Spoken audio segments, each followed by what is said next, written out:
ओम नमो भगवते वासुदेवाय।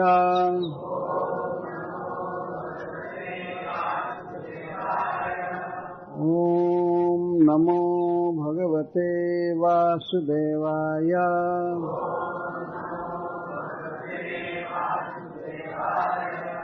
ओम नमो भगवते वासुदेवाय।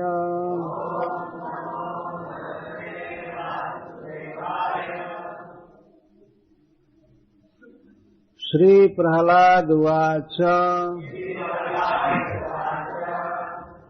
तत्साधु मन्ये सुरवर्ग देहिनाम्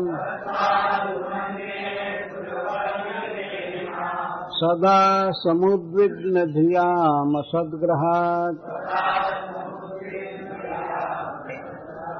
हित्वात्मपातं गृहमन्धकूपम् वनं गतो यद् हरिमाश्रयेत। श्री प्रहलाद उवाच तत्साधु मन्ये सुरवर्ग देहिनाम् सदा समुद्विग्न धियाम् सद्ग्रहात्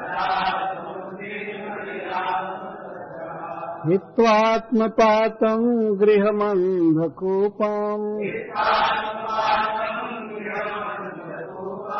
वनं गतो यद् हरिमाश्रयेत।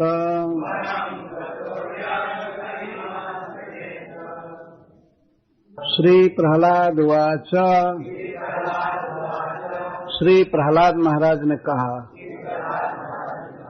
तत् उसको साधु अच्छा मन्ये मैं मानता हूँ।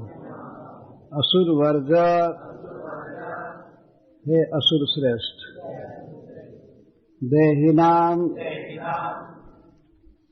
शरीरधारियों के लिए सदा सब समय समुद्विग्न सम्यक उद्विग्न धियान जिनकी बुद्धि रहती है उनके लिए असद्ग्रहात् अहम ममेति के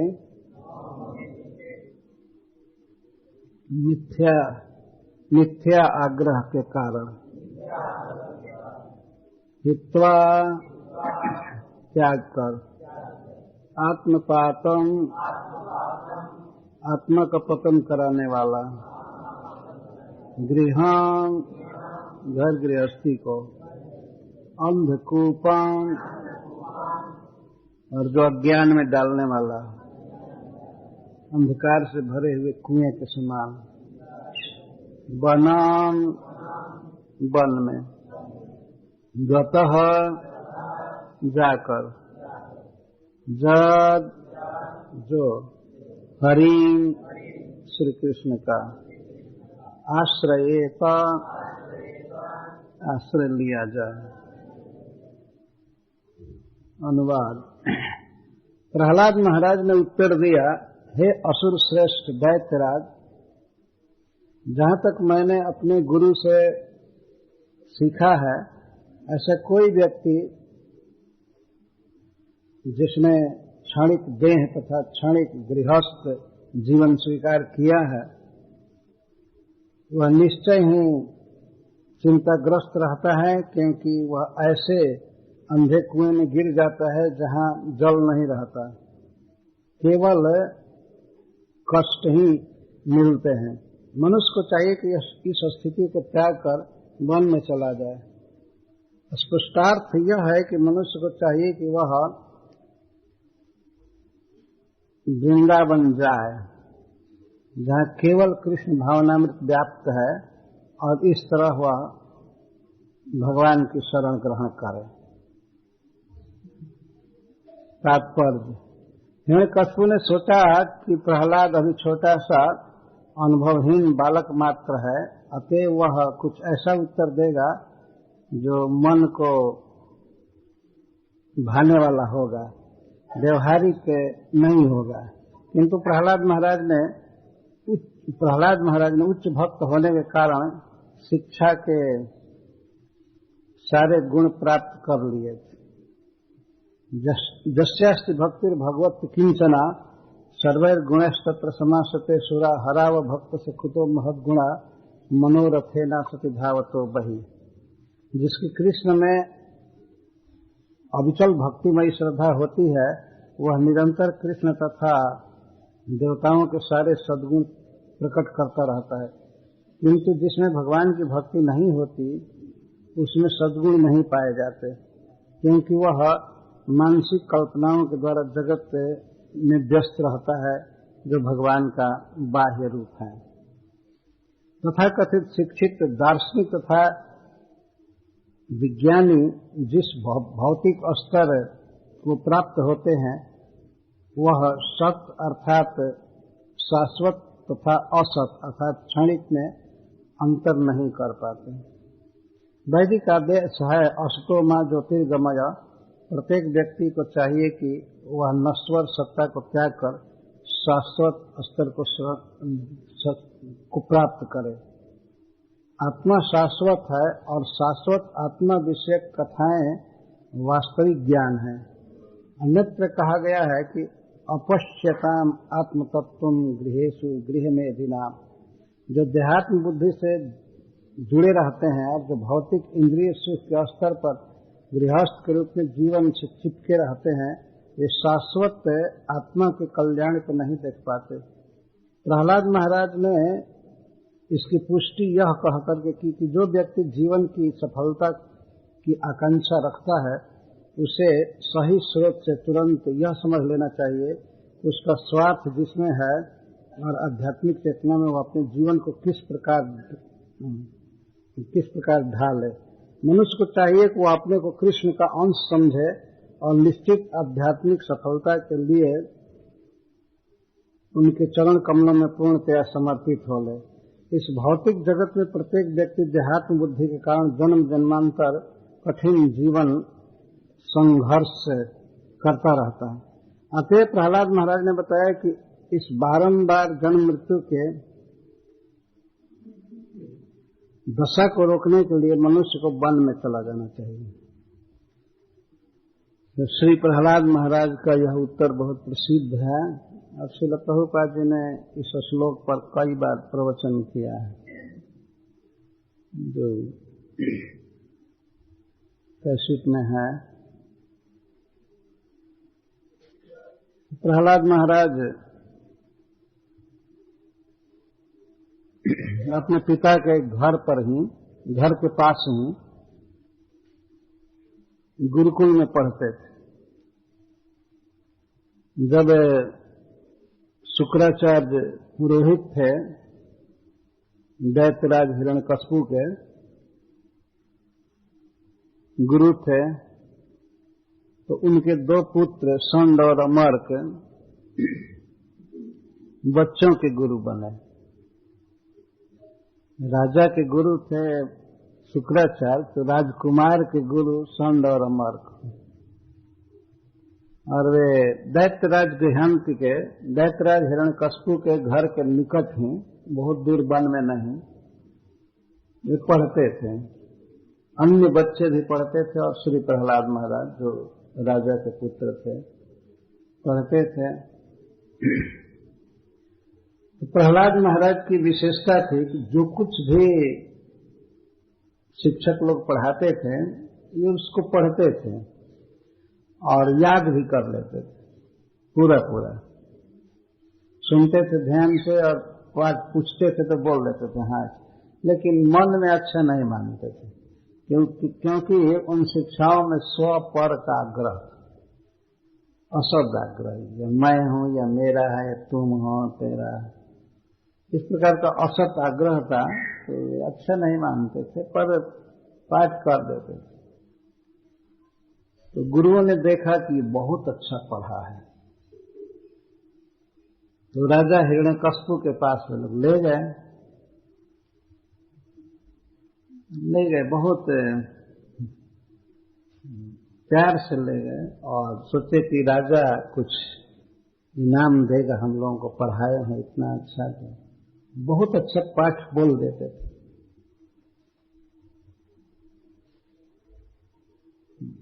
लेकिन केवल सुनते थे और बोल देते थे, एक बार के सुने, परंतु मन से अच्छा नहीं मानते थे। तो ले गए, हिरण्यकश्यप को दिए, राजा टेस्ट करेगा कि कैसा सीखा है। तो एकदा सुरराट अंकम आरोप्य पप्रच्छ पांडव। हे युधिष्ठिर महाराज, ये राजसूय सभा में कथा हो रही थी। श्री नारद जी कहते हैं कि हे पांडव, हे पांडुपुत्र, एक बार जब गुरु लोग ले गए थे तो असुरों में राजा हिरण्यकश्यप श्री प्रहलाद महाराज को अंकम आरोप्य अपने गोद में बैठा, सिंहासन पर बैठा था और गोद में लिया है। गोद में लेकर के पप्रच्छ,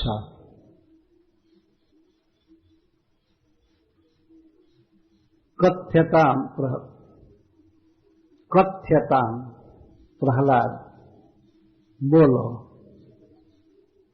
क्या बोले? तो कहा बोलो, मन्यते साधु जग भवान, तुम्हें क्या अच्छा मानते हो?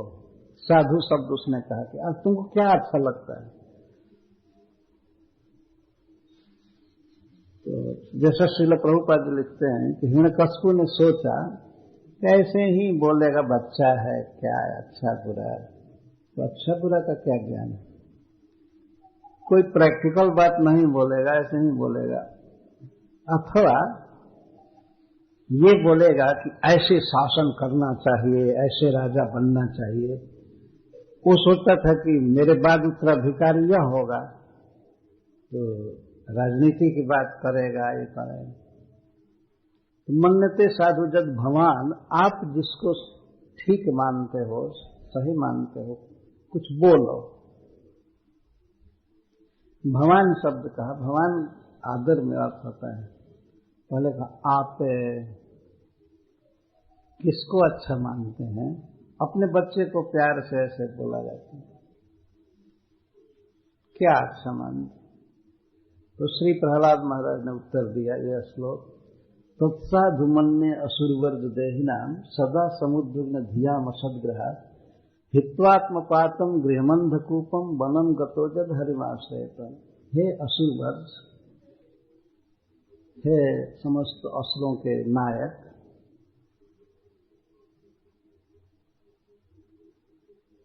मैं देखता हूं कि इस संसार में जो देहधारी हैं, जिन्होंने देह धारण किया है, आत्माएं, शरीरधारी आत्माएं, वे सब सदा समुद्विग्न है, हमेशा चिंता में, हमेशा, ये देखी हुई बात है, सदा समुद्विग्न धिया, उनकी बुद्धि सदा डिस्टर्ब है, हमेशा चिंता में, टेंशन में, अनेक प्रकार से। क्यों? असद्ग्रहात्, क्योंकि ये असत को पकड़े हुए हैं। असत का अर्थ है क्षणभंगुर देह और देह के संबंधी वस्तु आदि। असत है, ये हमेशा रहने वाला नहीं है, लेकिन इसी को असत ग्रहात्, असत को जो रहने वाला नहीं उसी को पकड़े हुए है आग्रह पूर्वक मन में। असत है ना, यह देह मैं नहीं हूं, लेकिन मैं देह हूं और देह के संबंधी मेरे हैं। कितनी बड़ी पकड़ है माया के वास्ते में। कौन ऐसा व्यक्ति है जो इस आग्रह से मुक्त हो चुका है कि यह मैं हूं और यह मेरा है?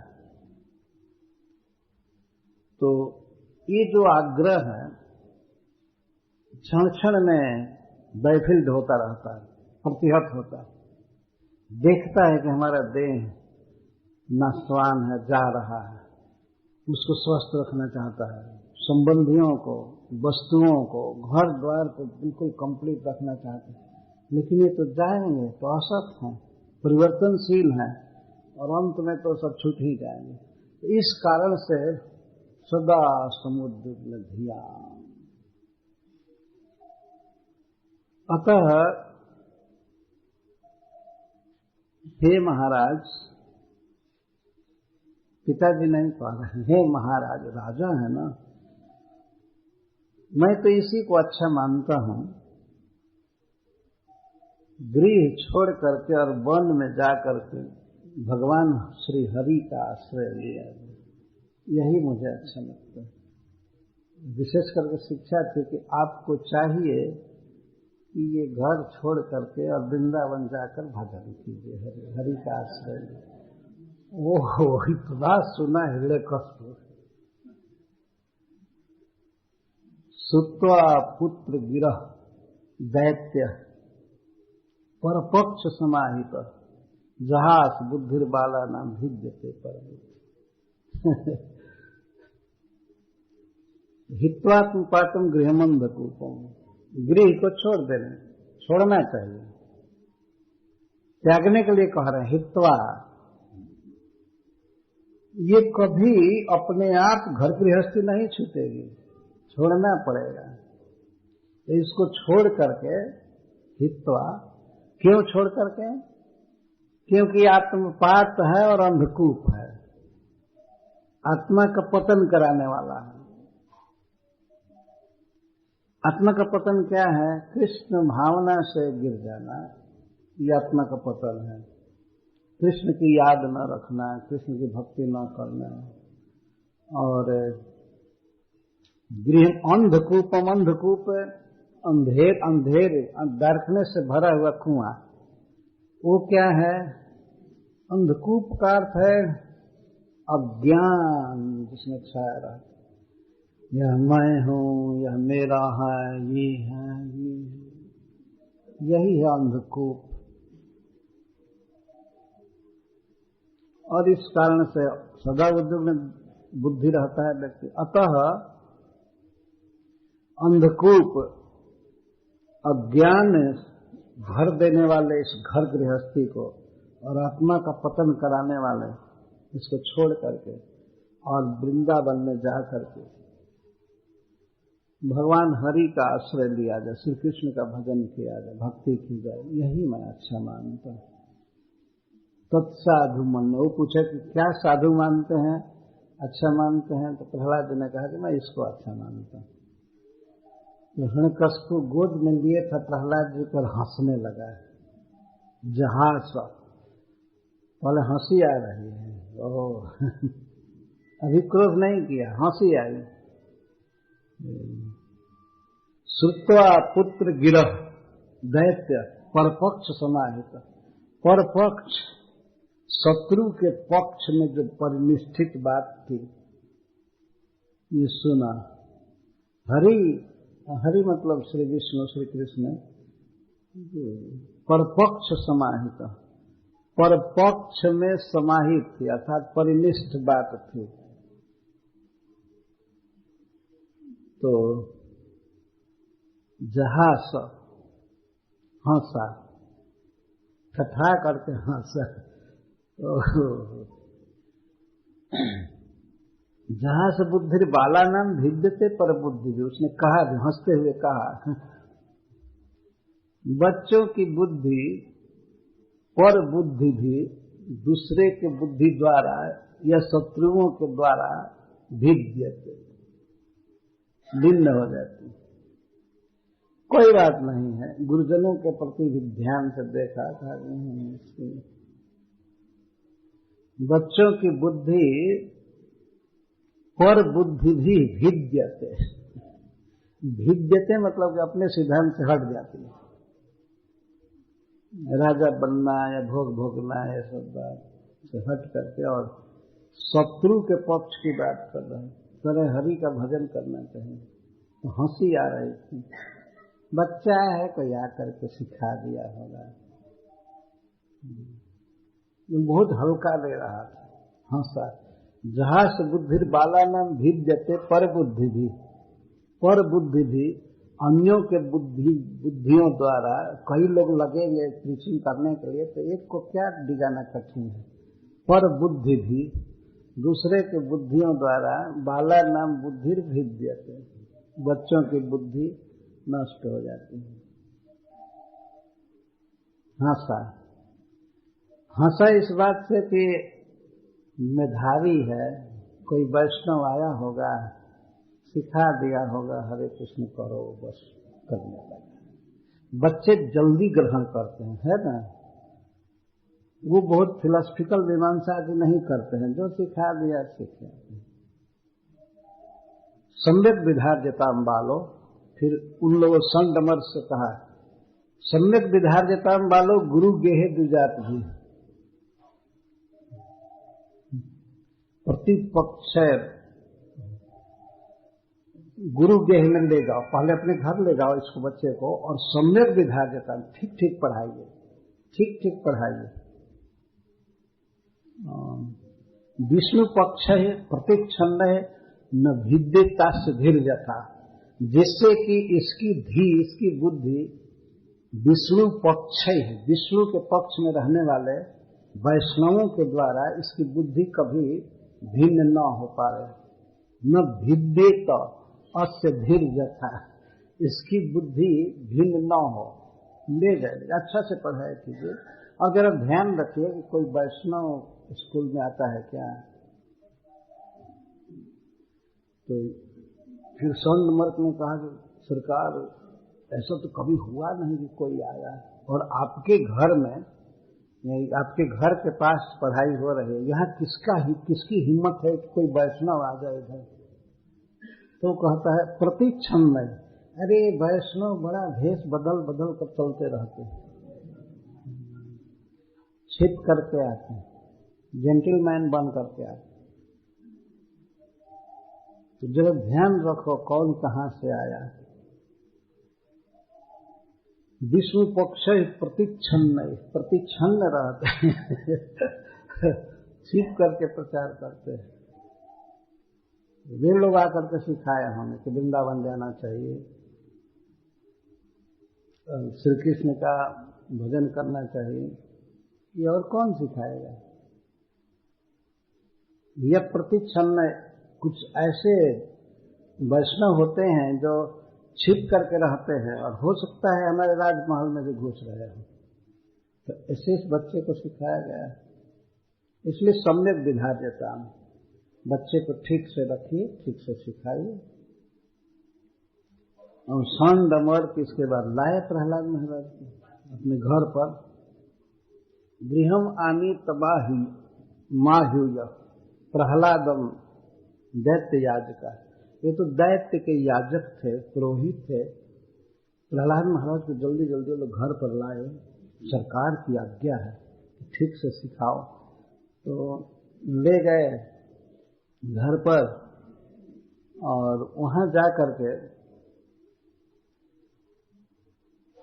प्रशस्य सुलक्षणया वाचा, पहले प्रशंसा किए बच्चे की,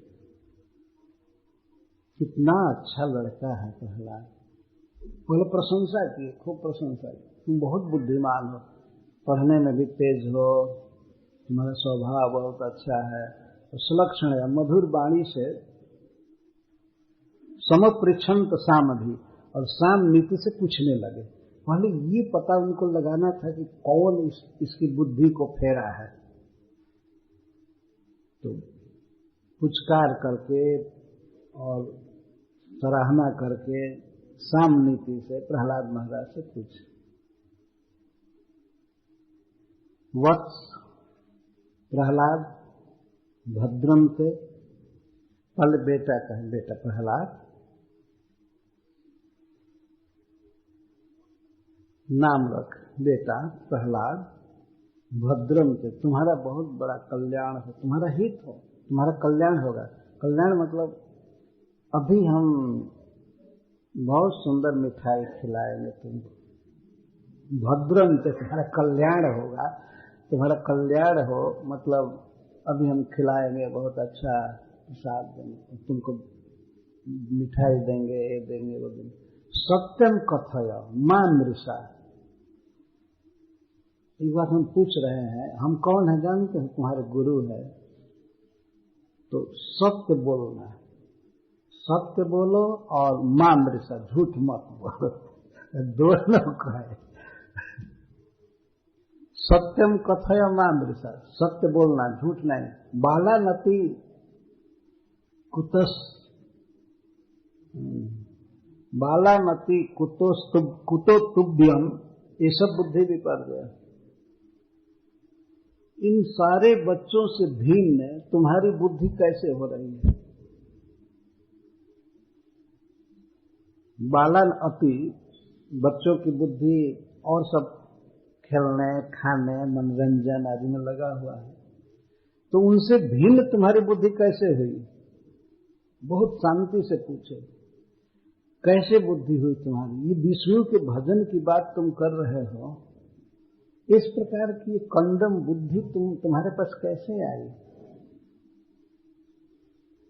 बालन अति, अति मतलब अतिक्रमण कर दे, बच्चों की बुद्धि से भिन्न। कुतस, कहां से, मतलब कौन सिखाया तुमको? ये बात कौन कहा कि विष्णु का भजन करना चाहिए, कृष्ण का भजन करना चाहिए, वृंदावन जाना चाहिए? ये कौन कहा? कौन तुम्हारी को बुद्धि भेद कर रहा है? बुद्धि भेद परकृत स्वतो वा कुलनंदन। हे कुलनंदन, दैत्य कुल का आनंद बढ़ाने वाले, ये जो बुद्धि भेद हुआ है, अन्य बच्चों से भिन्न तुम्हारी मति हुई है, ये परकृत, दूसरे के द्वारा सिखाए जाने से हुआ है, स्वतो वा, कि अपने आप? कैसे ये बुद्धि हुई है? भण लेताम, तो नहीं बोल रहे थे तो भण लेताम, बोलो। श्रोत कामा नाम, हमें सुनने की बहुत बड़ी लालसा है। गुरु नाम कुलनंदन, तो हम तुम्हारे गुरु हैं, तुमसे निहोरा कर रहे हैं, बताओ तुमको कौन बात बताया कि वृंदावन जाना चाहिए और कृष्ण का भजन करना चाहिए? बताओ, कौन बताया? तो श्री प्रहलाद महाराज जी सुन करके सबसे पहले भगवान को नमस्कार कर रहे हैं। स्व परश्चित असद्ग्राह पुंसान जन्माया कृत विमोहित धियान दृष्टस्तस्मै भगवते नमः। यह मैं हूं और यह पर है, यह मेरा है, वह दूसरे का है, इस प्रकार की बुद्धि जिनकी माया से की गई है, वास्तविक नहीं है बुद्धि, माया के द्वारा, भगवान की माया के द्वारा ये बुद्धि की गई है, और उस माया से विमोहित धिया, जो जिनकी बुद्धि भ्रम में डाल दी गई है, मोहित कर ली गई है, ऐसे ही पुरुषों में ये बुद्धि देखी जाती है। दृष्ट, जैसे आप लोग हैं, आप लोगों में बुद्धि देखी जा रही है, दृष्ट बुद्धि भी पर गया। जिनकी माया से सब हो रहा है, उन भगवान को मैं प्रणाम कर रहा हूं। तस्मै भगवते नमः। अद्भुत अचिंत माया के ईश्वर, माया शक्ति के अधिपति भगवान को मैं नमस्कार कर रहा हूं। कोई उत्तर हुआ नहीं। भगवान की माया से इस प्रकार की बुद्धि होती है, और स्व पर बुद्धि, तो उनको मैं प्रणाम कर रहा हूं। एक गुरु ने कहा, क्या प्रलाप कर रहे हो? ये क्या प्रलाप कर रहे हो? फिर हाथ जोड़कर प्रणाम कर रहे हो, कहते हो उसकी माया से हो गया। एक प्रलाप है ना। इस प्रकार का प्रवचन उनके लिए तो प्रलाप लगा, बकवास। क्या बकवास कर रहे? सजदानुव्रतो पुंसाम पशुर बुद्धिर विभिद्यते अन्य ऐसा तथान्योहम इति भेदगता सती। प्रहलाद महाराज ने कहा, इस प्रकार की बुद्धि जो स्व पर वाली बुद्धि है, अपना है, पराया है, ये है, मैं हूं, तुम हो, इस प्रकार की जो बुद्धि है पशु बुद्धि है, ये पशुओं की बुद्धि होती है। और यह बुद्धि तब जाती है, मेरे जैसी बुद्धि तब मिलती है यदा स अनुव्रत, जब भगवान अनुकूल होते हैं, अनुव्रत का अर्थ अनुकूल, जब भगवान अनुकूल होते हैं तब ये सांसारिक बुद्धि चली जाती है। फिर भी वो लोग नहीं समझ रहे हैं, चीट ठोक रहे थे, परेशान हो गए इस लड़के से। अरे बोलो ना कि कौन आया है, एड्रेस बताओ, मायापुर से आया कि वृंदावन से, बोल। इस तरह से वो पूछ रहे हैं, कहां से आया हो, विष्णु का भक्त कहां से आया, और कौन कौन तुम्हारी बुद्धि को फोड़ रहा है, फोड़ा है। तब ये कहते स एषयात्मा स्वपरेत्य बुद्धिधीर दुरत्ययानो क्रमणो निरूप्यते मुह्यन्ति जद्वर्त्मनि वेदवादिनो ब्रह्मादयो ह्येष भिन्नति मे मतिम्। प्रहलाद महाराज कहते हैं, वही प्रभु श्री कृष्ण श्री विष्णु समस्त जीवों के हृदय में रहते हैं, आत्मा के रूप में, परमात्मा के रूप में। तो ये परमात्मा ही इस स्व पर के रूप में व्यक्त हो रहा है। लोग कहते हैं कि मैं हूँ, ये हूँ, वो हूँ, ये हूँ, ये मेरा है, ये तेरा है, इस प्रकार का असद आग्रह वास्तव में भगवान की माया से होता है। तो भगवान ने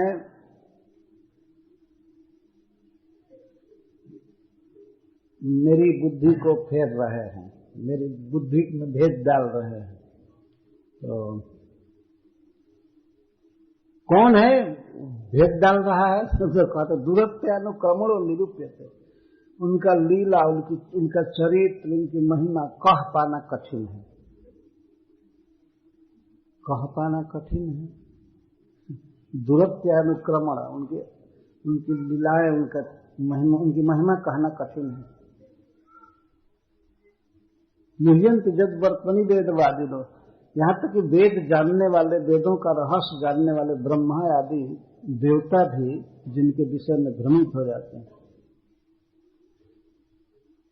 सब भिन्नत्व में मत, वही प्रभु हमारी बुद्धि को भेद रहे हैं, इन बच्चों से भिन्न कर रहे हैं, अपने चरण कमलों में लगा रहे हैं। कहने का आशय यह है, मेरी संसार विषयमति नहीं है, भगवत निष्ठ बुद्धि है, और वही कर रहे हैं, वही कर रहे हैं।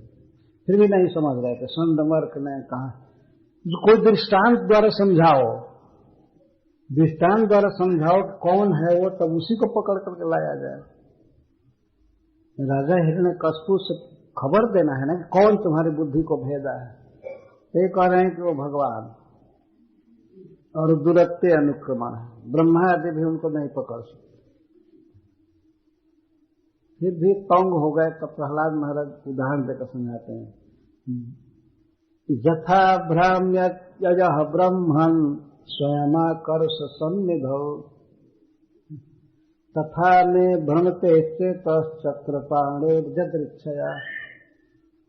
जैसे आकर्ष चुंबक के पास स्वयं ही बिना कुछ किए लोहा घूमता रहता है चुंबक के चारों तरफ, उसे सपने की कोशिश करता है। देखा है आपने चुंबक, जो बिजली मोटर होती है तो इसमें चुंबकत्व पैदा किया जाता है, और उस चुंबक के कारण पंखी घूमने लगती है और मशीन चालू हो जाती है। इस तरह से घुमाता रहता है। तो चुंबक आकर्ष को आकर्ष कहते हैं। आकर्ष सन्निधौ, चुंबक के पास आने पर, सन्निधि में आने पर, जैसे हे ब्रह्मन अयः भ्राम्यति, लोहा घूमता रहता है, अपने आप चला जाता है, ऐसे ही चक्रपाणी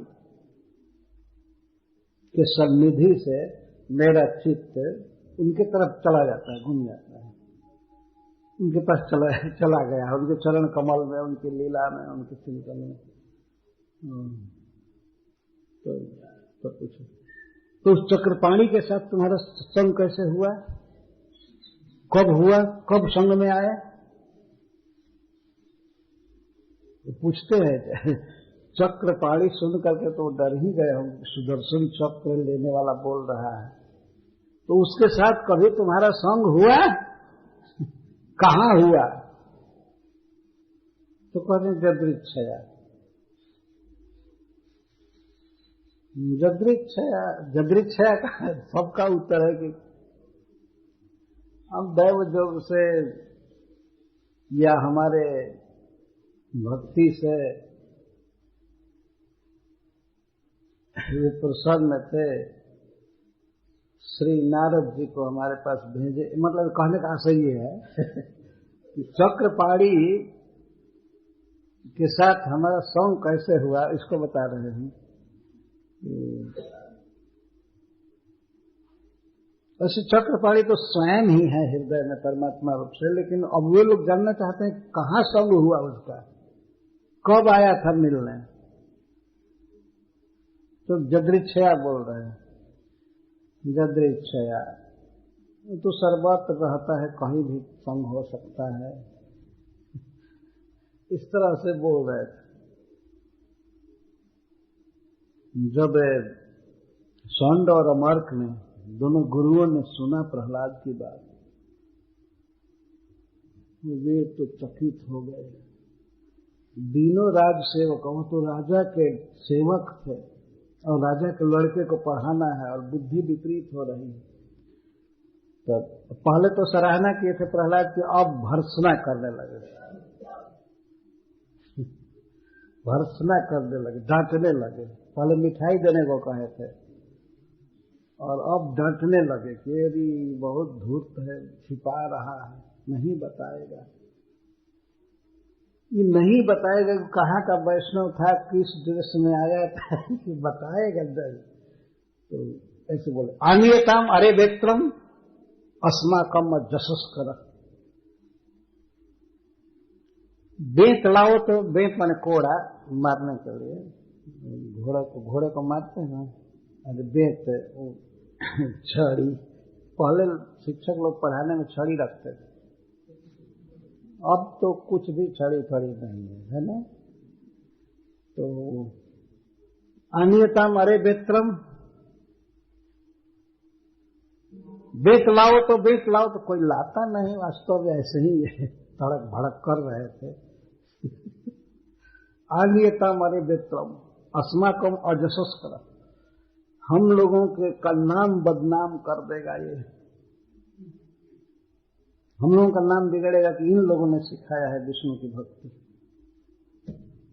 इसको अजस कर, अजसस करा, यह हम लोगों को अपकीर्ति देगा। राजा को शक होगा कि यही लोग सब सिखा रहे हैं। आनियताम अरे बेतलम अस्माकम जसस कर कुलांगारस दुर्बुद्धे चतुर्थो अशोभित दम। हम समझा रहे हैं, सामनीति से प्रशंसा कर रहे हैं, लेकिन इसके लिए जो साम दाम भेद और दंड नीति है, तो चौथी नीति इसके लिए है। बस शास्त्र जो कहता है ऐसे तो सीधा पीटना चाहिए, लाओ लाओ बेत लाओ। वो तो डर गए थे हिरण्यकश्यप से कि बाप रे बाप, हमारी नौकरी चली जाएगी, जान भी चली जाएगी अगर वो सुन लिया कि इस तरह की बात। इसके बाद कहा है, स्पेशल चेतावनी दिया है कि ले जाओ घर पर और इसको सिखाओ अच्छा से।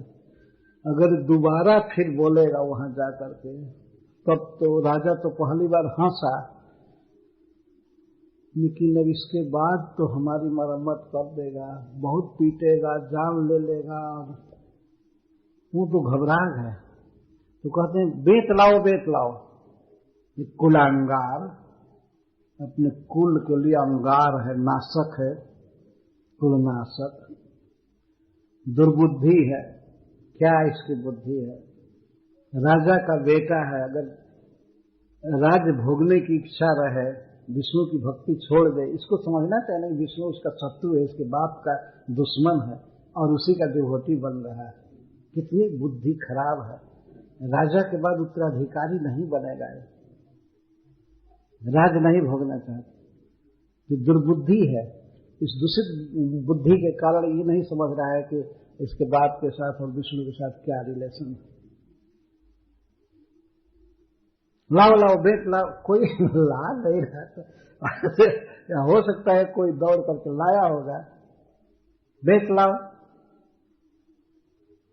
कुलांगारस दुर्बुद्धे चतुर्थो अस्योदित दमा, इसके लिए चतुर्थ नीति ही ठीक है। वो क्या? दमा, दंड नीति।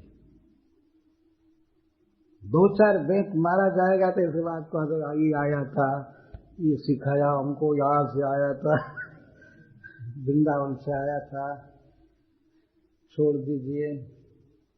वो लोग ये सोच रहे थे। ये प्रहलाद महाराज तो हंस रहे थे। दैत्य चंदन बने जातोयम कंटक द्रुमा, दैत्यों के चंदन वन में यह बबूल का वृक्ष कहां से हो गए? कंटक द्रुमा, कंटक द्रुम कहते हैं जिस वृक्ष में, जिस द्रुम में कांटे काटे हो बड़े बड़े। दैत्यों का जो कुल है उसमें एक से एक बड़े बड़े चंदन वृक्ष हैं। हिरण्यकश्यप, चंदन द्रुम है, चंदन के वृक्ष है। ये अनुभव है उन गुरुओं का। चंदन के वृक्ष हैं तो दैत्य चंदन बने, दैत्यों के चंदन वन में जहां सभी केवल चंदन है, सुगंध बिखेर रहे हैं, इतने बड़े बलवान राजा आदि से, और उसमें ये कंटक द्रुम, ये बबूल उत्पन्न हो गया।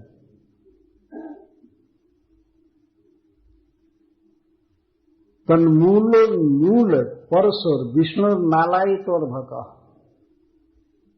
इसको पता नहीं है कि दैत्यों का जो वंश है वो चंदन वृक्ष के समान है, चंदन वन के समान, और उसको तन्मूलोन्मूल, उसके वंश को उन्मूलित करने के लिए विष्णु परशु है, तो उस परशु में ये नाल का काम कर रहा है। नाल मतलब बेंट। कुल्हाड़ी को हाथ से लेकर के काटिए किसी वृक्ष को तो नहीं काट पाएंगे हाथ, लेकिन उसमें बेंट लगा लीजिए, इतना लंबा बेंट, और इसके बाद काटिए तो बहुत अच्छा से काटे।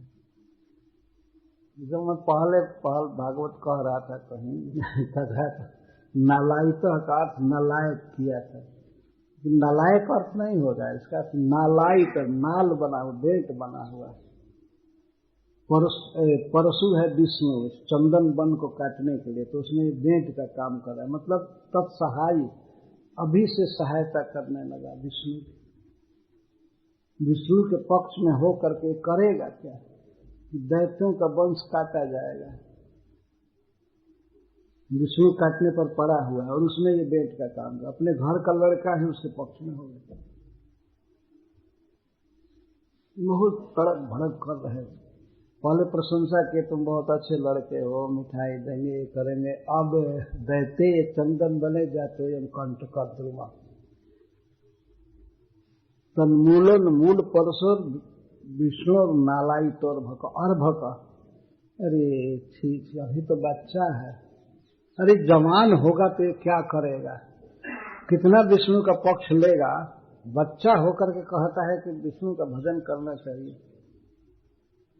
इसको थोड़ा भी शर्म नहीं आया, अपने बाप के सामने उनके दुश्मन का नाम ले रहा था। कितना प्यार से राजा पूछा, ये तो हम लोगों का भाग्य था कि वो हंसने लगा है, अभी दूसरी बार हंसेगा नहीं दूसरी बार वो कहेगा वो तुम्हारा भेद खुल गया। गुरुओं का कहा, हमारे लड़के को ले जाते हो, हमारा खा रहे हो, हमारा वेतन ले रहे हो, और जाकर के विष्णु की भक्ति पढ़ा रहे हो। वो लोग तो कांपने लगे, सरकार हम नहीं पढ़ाए हैं। तो उसने कहा तब कोई आया था ना, न पर प्रणीतम, न मत प्रणीतम, न पर प्रणीतम, हम नहीं पढ़ाए इसको कुछ भी, न तो कोई दूसरा आकर के प्रीचिंग किया। ये जो भी बोल रहा है सरकार, नैसर्गिकीय मतिरस्य राजन, इसकी बिल्कुल स्वाभाविक बुद्धि है, जन्म से ही, निसर्ग से ही इसकी बुद्धि है। अब हम लोगों पर तो दोष दृष्टि मत कीजिए, सरकार हमारा हार्ट अटैक कर जाएगा, हम आपके सेवक हैं, ये हैं। अब इंद्र के शत्रु हैं आप। कहाँ इंद्र शत्रु कहें कि आप इंद्र के शत्रु हैं। हम लोग तो आपकी कृपा से जी रहे हैं, ब्राह्मण हैं, पढ़ाते हैं, लेकिन आप क्रोध मत कीजिए, नहीं तो हमारी हालत बिगड़ जाएगी। सरकार हम नहीं पढ़ाए हैं और कोई दूसरा नहीं आया है। हम सुबह से शाम तक एक सेकंड देखते रहते हैं, कोई भी नहीं आया, कोई नहीं बदला। यहाँ डिक्टेटिंग मशीन रखी गई है, कोई ऐसा आया नहीं। एक एक आदमी का चेक करके हम लोग यहाँ भक्ति करते, कोई नहीं आया। तो इस तरह से हिरण्यकश्यप पूछेगा तब तो वो भी पूछेगा कि तुम्हारी बुद्धि कहाँ से हुई। जब प्रहलाद महाराज अब बोलेंगे श्रवणम कीर्तनम विष्णु, तब पूछे क्रोध। तो कल उस प्रश्न का उत्तर दिया जाएगा। पहले तो साधु पूछेगा, साधु क्या मानते हो, तो ये साधु मानते हैं। और बेस्ट एजुकेशन क्या सीखे हो इतना दिन स्कूल में, सबसे बेस्ट अपने गुरुओं से जो उत्तम शिक्षा